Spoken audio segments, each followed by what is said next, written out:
என் பெயர் சி. சுஜா. நான் 7ஆம் வகுப்பு படிக்கின்றேன். நான் படிக்கும் பள்ளியின் பெயர் அரசினர் மேல்நிலைப்பள்ளி இரும்பாவனம். நான் இருக்கும் ஊரின் பெயர் மங்களநாயகிபுரம். எனக்கு குறித்த தலைப்பில் நான் இன்று பேசப் போகிறேன். தேடி பல காணொளி பார்த்து பல சின்னஞ்சிறு நேரம் வீணடித்து மனம் வாடி மதிப்பெண் குறைந்து பிறர் வாட பல செயல்கள் செய்து ஆசை கூடி பருவம் மறைந்து கொடுங்கூற்றுக்கிறேன் அப்படின்னா மாயும் பல வேடிக்கை மாணவரை போல நான் வீழ்வேன் என்று நினைக்கிறோம். நூலகம் சென்று புத்தகம் படித்து வித்தகம் படைக்க சத்தியம் எடுத்தோம். மாதா பிதா குரு தெய்வம் இவர்களை வணங்கினாலே வாழ்க்கையில் உதயம். எந்தையும் தாயையும் குறைவில்லாதொரு குருவையும் அனைத்துமாயிருக்கும் ஆண்டவனையும் அன்பையும் அறிவையும் அவையோர் அத்தனை பேரையும் வணங்கி நல்ல கருத்துக்களில் இயங்கி தமிழன்னை மடியில் மயங்கி எனது உரையை துவங்கி பேசப் போகிறேன். என் தலைப்பில் இயங்கி நான் இன்று பேச எடுத்துக்கொண்ட தலைப்பு சுற்றுச்சூழல் பாதுகாப்பு. சுற்றுச்சூழல் பாதுகாப்பு என்பது இந்த பூமியை சுற்றியுள்ள இயற்கை மற்றும் செயற்கை பொருட்களின் ஒரு தொகுப்பே ஆகும்.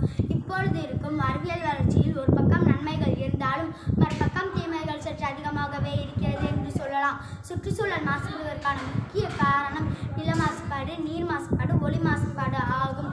நாம் இந்த பூமியில் வாழ்வது எவ்வளவு முக்கியமோ அதே அளவிற்கு தாவரங்களும் விலங்குகளும் இந்த நிலப்பரப்பில் வாழ்வது அவசியம். பாலித்தீன் மற்றும் பிளாஸ்டிக் கழிவுகளை நிலத்தில் கொட்டுவதாலும் புதைப்பதாலும் நிலம் மாசு அடைகின்றன. நாம் தயாரிக்கும் ரசாயன கழிவுகளிலிருந்து வெளிவரும் ரசாயன கழிவுகள் மற்றும் தாவரங்களில் கலக்கப்படும் யூரியா மற்றும் பூச்சிக்கொல்லி போன்ற செயற்கை உரங்கள் நிலத்தின் தன்மையை மாசுபடுத்துவது மட்டுமின்றி அதை உண்ணும் மனிதர்களுக்கும் பல நோய்களை உருவாக்குகின்றன. புவியில் நீர் மாசுபடுவதற்கான முக்கிய காரணம் வடிகால் வசதி இல்லாமல் இருப்பதே ஆகும். தொழிற்சாலை கழிவுகள், வீட்டு கழிவுகள், குளம், குட்டை, ஏரி போன்ற நீர்நிலைகளில் கலப்பதாலும் நீர் மாசு அடைகின்றன.